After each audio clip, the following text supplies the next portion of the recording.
मध्य प्रदेश की राजनीति इन दिनों ओबीसी आरक्षण को लेकर गरमाई हुई है। मुख्यमंत्री मोहन यादव की सरकार सुप्रीम कोर्ट में ओबीसी को 27% आरक्षण दिए जाने का बचाव कर रही है, लेकिन इसी आरक्षण के मुद्दे पर अब सरकार पर नया विवाद खड़ा हो गया है।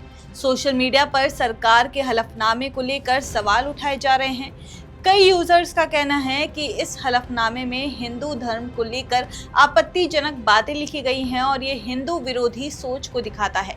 अब जरा समझिए कि असली मामला क्या है। नमस्कार, आदाब, आप देख रहे हैं द हिंदी टॉप और मैं हूं आपके साथ सामिया खान। फिलहाल मध्य प्रदेश में कुल 60% आरक्षण है। इसमें अनुसूचित जाति यानी कि एससी को 16% आरक्षण, अनुसूचित जनजाति यानी एसटी को 20% और अन्य पिछड़ा वर्ग यानी कि ओबीसी को 14% आरक्षण मिलता है। इसके अलावा आर्थिक रूप से कमजोर वर्ग यानी कि ईडब्ल्यूएस को 10% आरक्षण दिया जाता है। लेकिन 2019 में जब राज्य में कांग्रेस की सरकार थी तो उसने ओबीसी आरक्षण को 27% करने का फैसला किया था। इस फैसले पर हाई कोर्ट ने रोक लगा दी थी। कोर्ट का कहना था कि इससे 50% आरक्षण की सीमा टूट जाएगी, जो सुप्रीम कोर्ट के फैसले के मुताबिक पार नहीं की जा सकती। इसके बाद कई साल तक मामला अदालतों में चलता रहा और ओबीसी आरक्षण 14% पर ही अटका रहा। इस साल फरवरी 2025 में मोहन यादव सरकार ने सुप्रीम कोर्ट का दरवाजा खटखटाया।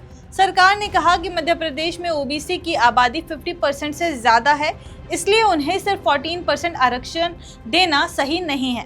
सरकार ने दावा किया कि राज्य में एससी की आबादी 15.6%, एसटी की आबादी 21.1% और ओबीसी की आबादी 51% है। यानी कुल मिलाकर 87% से ज्यादा आबादी एससी, एसटी और ओबीसी वर्ग से आती है। इसके बावजूद ओबीसी कोटे में सिर्फ 14% आरक्षण दिया जा रहा है। सरकार ने कहा कि 27% आरक्षण देना ही न्याय संगत होता है। सरकार ने हलफनामे में 1983 की महाजन आयोग की रिपोर्ट का भी जिक्र किया। उस रिपोर्ट में कहा गया था कि ओबीसी को सरकारी नौकरियां और शैक्षणिक संस्थानों में 35% तक आरक्षण मिलना चाहिए, लेकिन 1994 के कानून में ओबीसी को सिर्फ 14% आरक्षण दिया गया।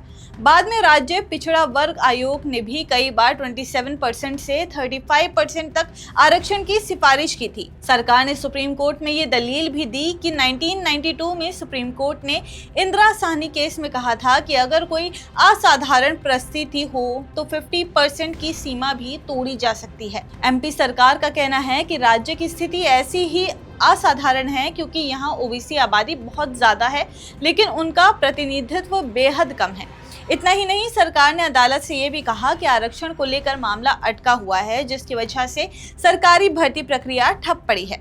4700 से ज्यादा पद खाली पड़े हैं और भर्ती नहीं हो पा रही है। इसलिए सुप्रीम कोर्ट से अनुमति दी जाए कि सरकार 27% ओबीसी आरक्षण लागू कर भर्ती शुरू कर सके।